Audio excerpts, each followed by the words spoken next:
কৰিলে বৰুৱাক এৰেষ্ট কৰিছে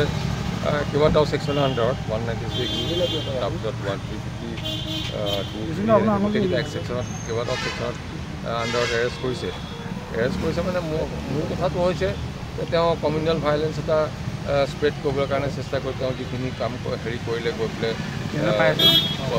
হেৰি কৰিলে পষ্ট দিলে পেট্ৰল পাম্পত গৈ পেলাই তেওঁ হেৰি কৰিলে দম দিয়া নিচিনাকৈ বুলি কৈছে আৰু প্লেটিং দিলে আৰু তাৰপিছত ছ'চিয়েল মিডিয়াত ছ'চিয়েল প্লেটফৰ্মত পষ্ট হেৰি কৰিলে আৰু সেইকাৰণে যিটো হেৰি কৰি পেলাই কমিউনেল যিটো হেৰি কৰিছে ডিছহাৰমনিটো কমিউনেল ডিছহাৰমনিটো স্প্ৰেড কৰিবলৈ হেৰি কৰিছে আৰু সেইকাৰণে সেইটো সন্দৰ্ভত তেওঁক এৰেষ্ট কৰিছে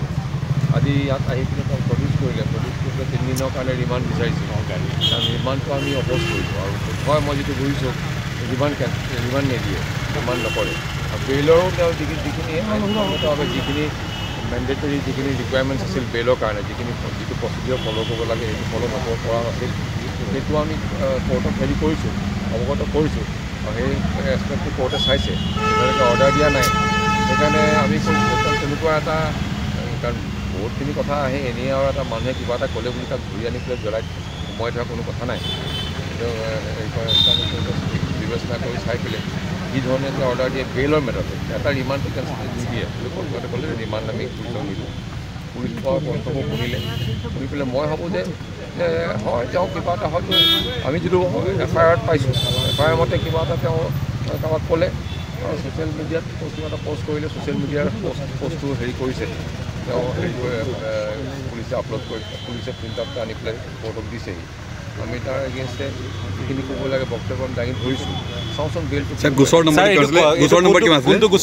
এতিয়া বৰ্তমান শুনানি প্ৰক্ৰিয়া গোচৰ নম্বৰটো আছিলে হেৰি 90 আৰু আগৰ গোচৰ এটা উল্লেখ কৰিছে তাত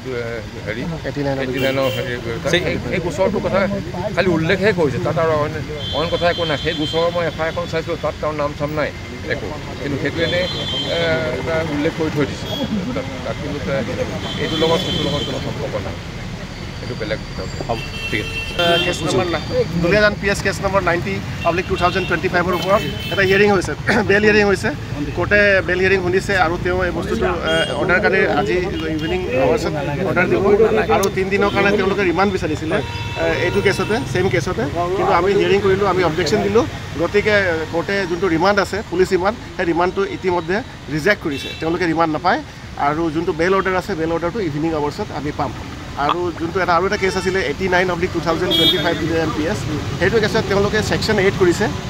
অন্য ছেকশ্যন 8 কৰিছে আৰু এই ছেকশ্যনৰ 8 কৰাৰ পিছত তেওঁলোকে শ্ব'ন এৰেষ্ট কৰিবৰ কাৰণে in the mean time ready হৈছে আমি তাতো অবজেকশ্যন দিম তাৰমানে পুনৰ সম্ভাৱনা আছে গ্ৰেপ্তাৰ কৰাৰ পুনৰ সম্ভাৱনা আছে গ্ৰেপ্তাৰ কৰা যিহেতু সেইটো ল'ৰ প্ৰচিডিউৰ এটা হয় আৰু সেই প্ৰচিডিউৰৰ মতে পুলিচৰ সেইটো পাৱাৰ এটা আছে তেওঁলোকে কৰিব পাৰে আপুনি বিচৰা বাতৰি পাব কেৱল নিউজ 18 এপত নিউজ 18 এপ ডাউনলোড কৰিবলৈ স্ক্যান কৰক এই QR কোড গুগল প্লে ষ্টৰতো পাব এই নিউজ 18 এপ